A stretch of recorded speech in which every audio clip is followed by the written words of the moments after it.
안녕하십니까. 생방송 집중토론 지창환입니다. 4월 총선이 한 달 앞으로 다가왔습니다. 여야의 공천자가 속속 확정이 되고 있죠.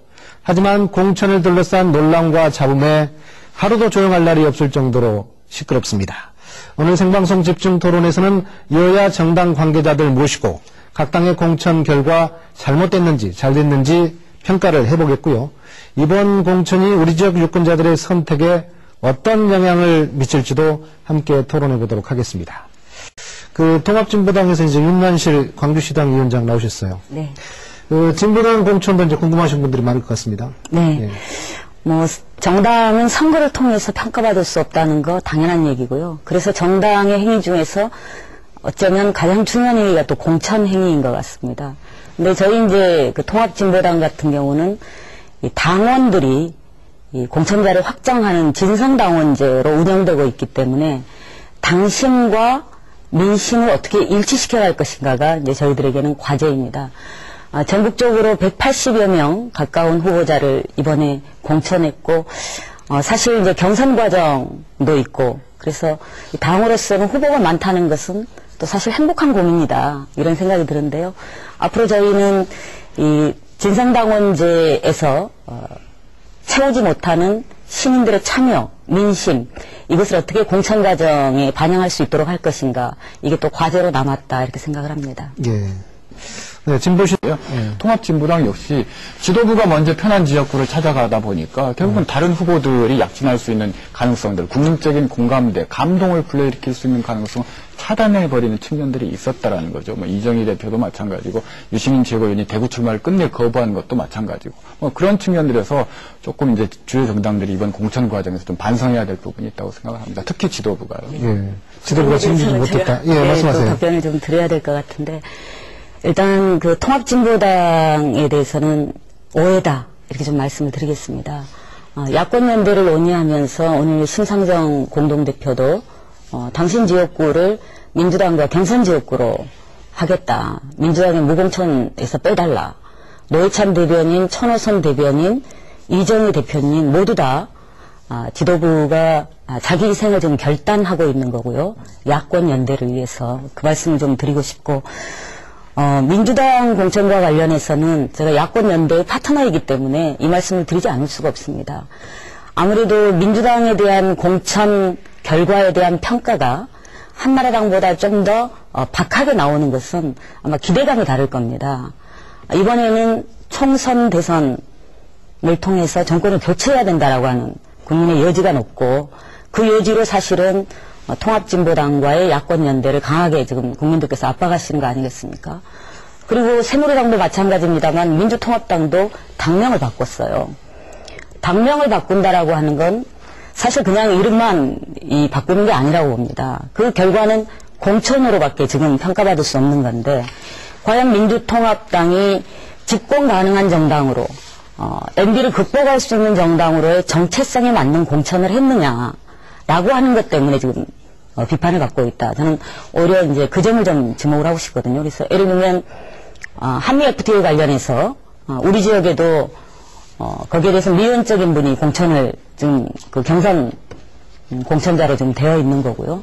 대표적으로 김진표 원내대표 같은 경우는 지금도 논란의 중심에 서 있는 분이기도 합니다. 그래서 정책에 있어서 드러날 수 있는 정체성, 그리고 MB 정권의 부도덕성에 대해서 분노하고 있는 시민들께서 요구하는 보다 높은 도덕성을 갖는 후보에 대한 공천, 이런 부분이 미흡하지 않았는가라고 생각을 합니다. 이제 일방적 물갈이 됐다는 주장도 있고 좀 잘 무난하겠다. 그랬으면 약간 좀 부정한 것 같다는 말씀하셨는데 물갈이 어느 정도 보시고요. 또 어느 정도 호남의 기득권 양보가 좀 더 필요하다고 보는 견해도 진보당 입장에 있을 수도 있겠는데 어떻습니까? 이 통합진보당에서 제가 이 새누리당과 동병상련인 게 민주당이 아무리 물갈이를 하면서 물갈이를 하지만 매 선거 때마다 다시 물갈이 얘기가 나오고 있단 말이에요. 열심히 하셨는데도. 그건 그만큼 호남에서 민주당이 갖고 있는 독점적 지위에서 나온 경쟁의 과열인 측면이 분명히 있다. 이 말씀을 좀 드리고요. 중요한 것은 이 정치 독점이 가능한 이 지역주의 정치, 물론 뭐 민주당의 호남, 새누리당의 영남 이 부분에 대해서 구조적으로 이걸 어떻게 바꿔갈 것인가라고 하는 정치권 전체의 과제와 연동해서 이 문제를 봐야 된다. 이런 말씀을 좀 드리고 싶고, 오히려 영남에서는 영남의 지역 정치 독점을 얘기하지만 낙동강 벨트라고 그래서 부산을 중심으로 해서 민주당이 이 19대 국회에서만큼은 뭔가 일을 좀 내보자. 이게 가능합니다. 근데 호남에서 새누리당의 영산강 벨트는 안 나오고 있거든요. 예. 저는 이 점은 그동안에 그 한나라당, 이 새누리당이 집권하고 있을 때 과연 호남의 인재를 키웠느냐라고 하는 부분을 오히려 또 새누리당에는 질문을 드리고 싶은 부분입니다. 예. MB 정부에서도 그전 정부에서도 과연 한나라당이 이 호남에서 대표 정치인을 키우기 위해서 어떤 노력을 했느냐라고 하는 부분을 오히려 새누리당 내부로 또 그 질문을 좀 돌려야 되는 부분이 아닌가 그런 생각이 듭니다. 예, 저기요. 이제 좀 쉽게 표현한 물통 바꾸는 문제, 그 문제는 한 5분 후에 제 이야기를 하고요. 야권연대 이야기 끝내놓고 그 이야기 한번 해보겠습니다. 지금 야권연대가 좀 지지부진한 것 같아요. 신부당 입장에서 좀 아쉬움도 있겠는데. 일단 뭐 이 시각까지 야권연대 협상 타결 이 소식을 전해드리지 못해서 시민 여러분께 좀 죄송하다는 말씀을 드립니다. 그러나 분명히 된다라고 하는 말씀을 드립니다. 왜냐하면 이 야권연대가 단순히 정당의 이익을 위한 야권연대가 아니고 국민의 명령에 대한 야권연대이기 때문에 통합진보당과 민주당이 이 명령을 거부할 수 없다 이런 말씀을 좀 드리고 싶고요. 어떻게 어느 정당이 지금 잘못하고 있는 겁니까? 그 사회자께서 그렇게 질문하시기 때문에 야권연대가 잘 안 될 수도 있는 겁니다. 네. 지금 민주당의 무공천할 지역, 또 통합진보당의 무공천할 지역 접근됐습니다. 네. 다만 나머지는 저희로서는 민주당한테 10곳 정도 양보받으면서 170명의 후보들 그냥 사퇴하라고 하기에 너무 가혹합니다. 그래서 경선할 지역을 최대한 늘려서 우리 후보들에게 명예롭게 또는 자력으로 단일 후보가 되도록 하는 기회를 열어가자라고 하는 것이고요. 예. 민주당에서 지금 한명숙 대표님이 그 부분을 지금 안 받고 있어서 오늘 또 지금 계속 접촉을 하고 있는 걸로 알고 있습니다만 남은 부분은 경선 지역을 얼마나 확대해 갈 것인가 이것만 지금 남아 있습니다. 네.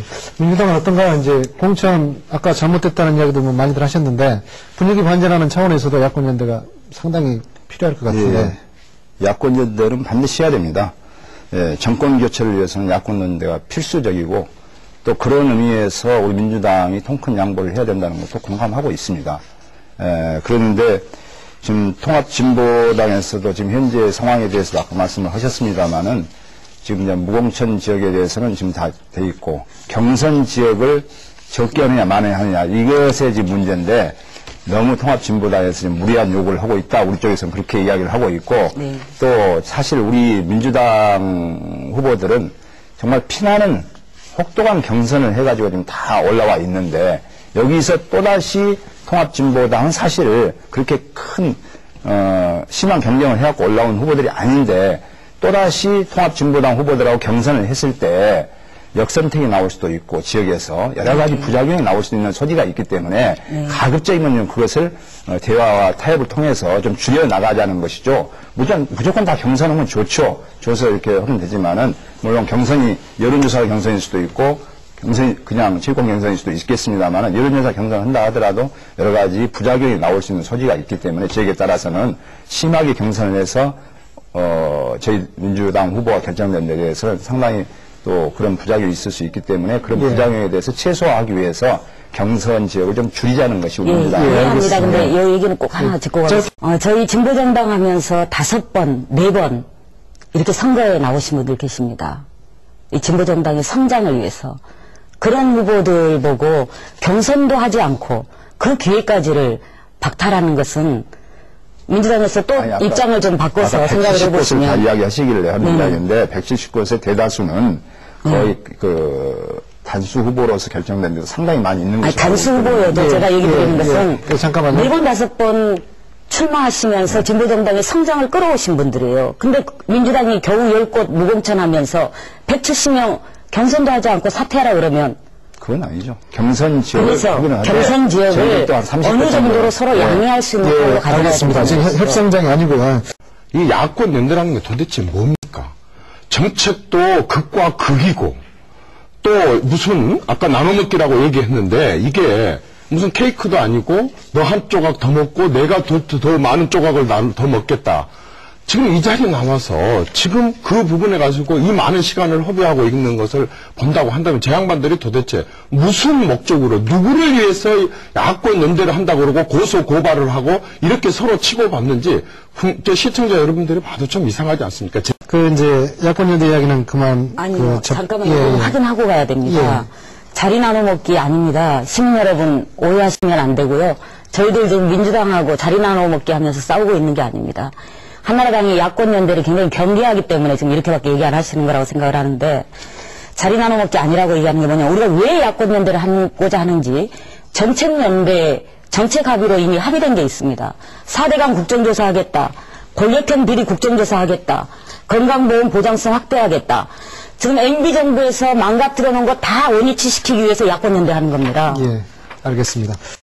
호남 유권자들이 어떤 선택과 역할을 해야 될지 각 정당에서 오신 분들 네 분께 짧게 이제 마무리 말씀 한마디씩 듣고 오늘 토론을 정리하도록 하겠습니다. 진보당의 윤나시 의원님. 네. 예.